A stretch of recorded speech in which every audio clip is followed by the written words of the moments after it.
রান্নাবান্না তো শেষ করলাম, গ্যাসটা পরে পরিষ্কার করব।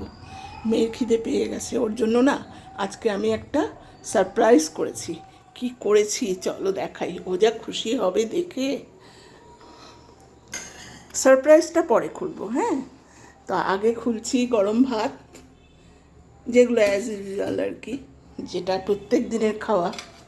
এখানে আছে উচ্ছে, লাউয়ের খোসা, একটু মিষ্টি কুমড়া, আলু ভাজা, মানে সব জিরি করে কেটে ভাজা।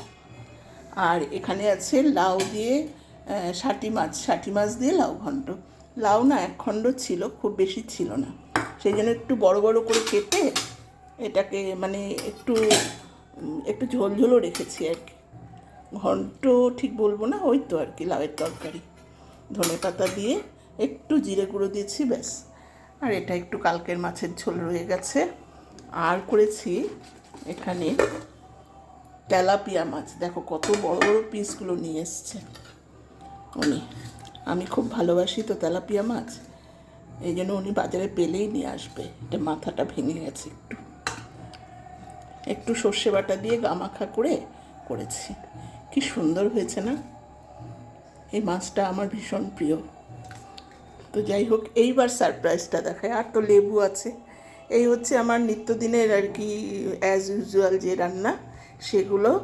আর সারপ্রাইজ রান্নাটা হচ্ছে তুলছি, হ্যাঁ।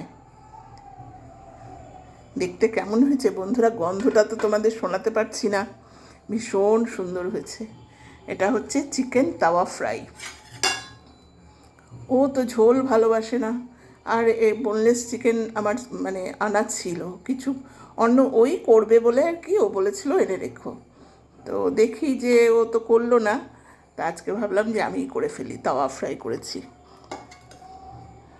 একদম শুকনো শুকনো, কিন্তু কোনো ইয়ে না, ফ্রাই বলতে পারো। তাওয়ার ভিতরে মশলা টশলা দিয়ে, ক্রিম দিয়ে, একটু কারি পাতা দিয়েছি ফোড়নে।